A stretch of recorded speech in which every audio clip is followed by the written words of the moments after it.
Bismillahirrahmanirrahim. Yang namanya hidup ini kadang pasang surut. Kadang-kadang saya pernah menyaksikan, Bu, ada orang itu ketika ekonominya bagus, dia nggak mau harta waris, nggak mau, cukup dengan yang ada saja. Allah takdirkan bankrupt dia, baru ngorek-ngorek waris.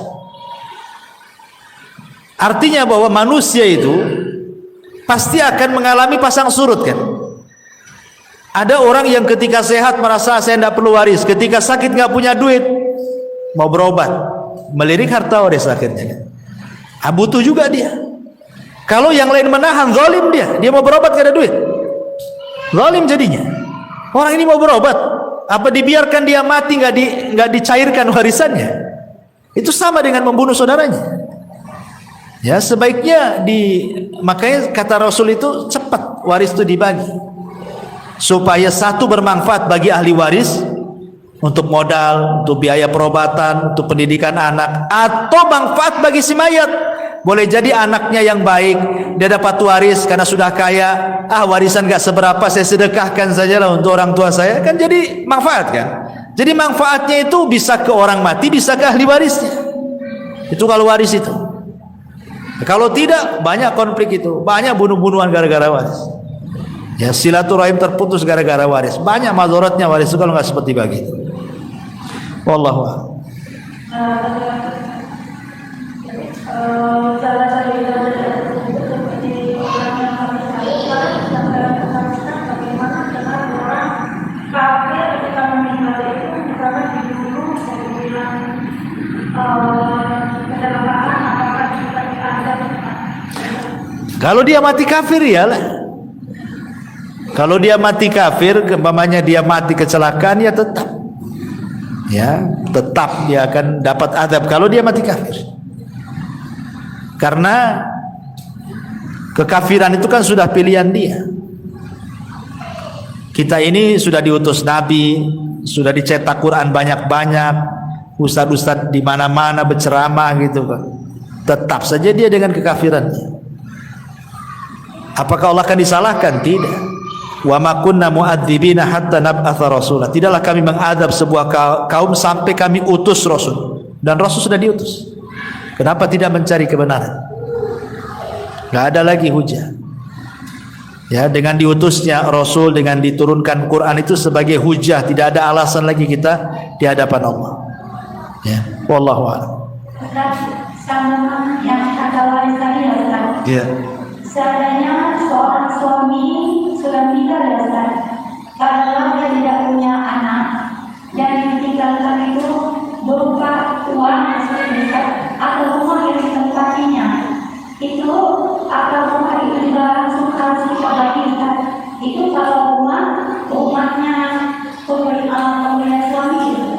Terus bagaimana kalau rumah itu memang mahal pernikahan dia tersebut? Apakah juga harus dibagi, Ustaz? Yang jelas bahwa apapun bentuk waris itu cepat dibagi. Karena kesalahan di masyarakat itu, contoh nih, bapaknya meninggal, ibunya masih hidup. Kadang-kadang nggak mau dibagi, ibu masih ada kan. Padahal itu bukan bagian ibu semua. Anak laki-laki dapat, anak perempuan dapat. Harus dibagi sebenarnya. Tinggal nanti ibu ikut siapa kan itu. Anaknya yang harus memikirkan kondisi ibunya. Dan itu bentuk birrul walidain, kesempatan sama ibunya masih ada. Tapi kan harus dibagi, tidak bisa. Ya, alasan orang tuanya masih ada, ibunya biarin saja gitu. Dikhawatirkan tadi salah satu anaknya lebih dulu meninggal dibandingkan ibunya. Ibunya masih hidup, anaknya pula meninggal.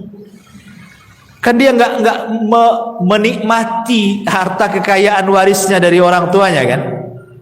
Nggak pernah menikmati. Dia mau senang-senang, mau sedekah, mau apa, nggak pernah menikmati. Ini tadi kalau dia tidak punya anak, tidak punya keluarga, apa langsung dibagi dengan kerabat suaminya? Ya jelas kan ahli waris itu kan ada yang dalam bentuk asobah. Asobah itu ada dua, asobah li dzati, asobah li ghairihi. Artinya anak-anaknya dulu. atau anak laki-laki baru anak perempuan. Kalau tidak ada anak-anaknya kan dia punya saudara, saudaranya dapat dia. Nah, lihat kan sistem waris itu kan ke atas, ke bawah, ke atas, ke samping namanya kan. Ke bawah anak-anaknya dulu, baru ke atas ibu, nenek, buyut, ya kan, baru ke samping saudara. Nah gitu. Tapi mau nggak mau dia kan harus keluar dari rumah itu ya Ustaz? Ya dibagi, harus dibagi. Secara warisnya dibagi dulu. Wallah. Bismillahirrahmanirrahim Ustaz. Waalaikumsalam. Mau bertanya tentang tata cara pengumpulan semalam Ustaz. Sebelum semuanya ini meninggal, semalam ini berpesan agar dikumpulkan sesuai dengan ini. Iya. Dan yang diberi wasiat ini seperti istrinya gitu. Karena istrinya tidak memiliki kekuatan, jadi sama pihak keluarga itu dikumpulkan tidak sesuai sunnah. Itu apakah yang diberi wasiat tadi mendapatkan dosa? Ya, alhamdulillah. Ya sebenarnya kalau ada wasiat itu kuat. Orang yang dapat wasiat memandikan itu dia sangat kuat posisinya. Pamannya nih, ibu punya suami, kemudian sebelum meninggal tolong bilang sama Ustaz Abu Meroh, beliau yang mandikan. Berarti saya ini lebih kuat dibandingkan keluarga, karena saya pihak orang yang diwasiati, lebih kuat posisinya. Ya, harusnya kan pihak keluarga tahu. Nah, makanya kenapa wasiat itu kalau bisa perlu ditulis. Kalau sekarang mungkin direkam gitu ya, ada handphone kan.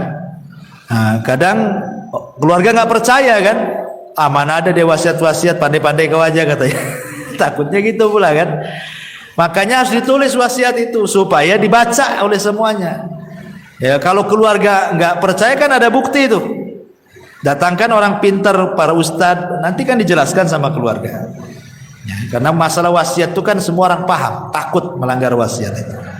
Ya. Sekarang masalahnya kalau wasiatnya hanya berbisi-bisi sebelum meninggal, dia berbisi, tolonglah kalau saya meninggal kau yang mandikan. Nah, tapi karena terkalahkan dengan keluarganya, akhirnya yang harusnya ibu mandikan, keluarganya pula yang lain atau orang lain fardu kifayah yang lain mandiin kan itu. Ya minimalnya ibu ikut mandikan di situ, ikut mandikan di situ.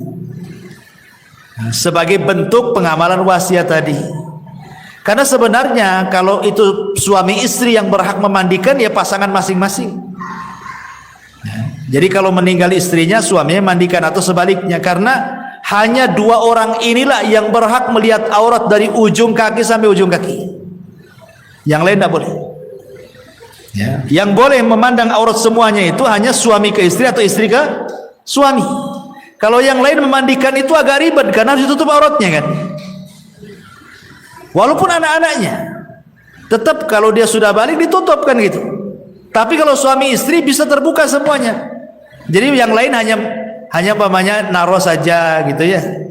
Ya istrinya kan bisa. Ya namanya kan telanjang kan lebih luas mandikannya. Yang penting sudah diletakkan di tempat kerandanya kan. Bisa sendiri asal sudah ditaruh karena dia leluasa namanya. Lain dengan kalau yang orang lain kan harus ditutup auratnya dulu, minta diguling sana sini, nggak repot. Sementara kalau suami ke istri atau istri kepada suami lebih leluasa dia memandikannya itu. Harusnya kan seperti itu harusnya, tapi kan ternyata tidak seharusnya. Ya rupanya dimandikan orang lain kan. Pertanyaannya tadi apakah yang diberi wasiat berdosa gitu kan pertanyaannya. Kalau yang memberi wasiat kan sudah meninggal, cemana dia berdosa? Otomatis kan apakah yang diwasiati kalau tidak melaksanakan berdosa? Ya jelaslah. Kalau dia tidak melaksanakan dan dia tidak ada uzur, lain kalau uzur pemain sakit, dia tidak bisa memandikan atau jauh. Tolonglah pamannya orang Amerika, tolong Ustaz Abu Meroh mandikan. Saya ke Amerikanya kapan kan itu? Ada uzur kan? Atau sakit atau apa lain? Lo nggak ada uzur gimana kan? Ya harus dimandikan dia kalau nggak ada uzur. Dan dia berhak namanya istrinya kepada suami itu, suaminya kan lebih berhak sebenarnya. Maksudnya lebih punya power gitu kan. Ini suami saya. Gitu. Saya berhak memandikan. Kalaupun yang lain ikut ya silakan dari keluarganya kan. Tetapi tetap yang diberikan wasiat harus ikut mandikan istri. Wallahu a'lam. Tapi apabila ada seseorang mu'alaf meninggal kemudian dimakamkan dengan cara kafir, bagaimana hukumnya? Ya ini berdosa ini. Satu kampung berdosa. Karena kan fardu kifayah. Kalau seandainya nih orang Zatu Puskopkar nih, ada orang muslim meninggal, anggap mu'alaf, kemudian dibiarkan dikembalikan ke keluarganya yang kafir, berdosa semua. Kenapa? Karena fardu kifayah itu kalau ada yang melaksanakan sebagian, gugur bagi yang lain. Tapi kalau seandainya tidak ada yang melaksanakan, berdosa semua ya. Kecuali kalau memang dari pihak keluarga maksa kan, ini anak saya, kalian yang nggak usah ikut-ikut kan. Sementara kita tidak punya pemerintah yang kuat menekan bahwa seorang muslim tidak boleh lagi dimandikan oleh keluarganya yang kafir kan, yaitu kan darurat namanya. Ya, tapi kalau kita biarkan jelas-jelas dia seorang muslim tidak dimandikan, berdosa semua lah. Karena fardu kifayah itu yang kalau sudah dilaksanakan sebagian berarti gugur bagi yang lain. Kalau tidak dilaksanakan berdosa semuanya. Alhamdulillah. Wallahu a'lam.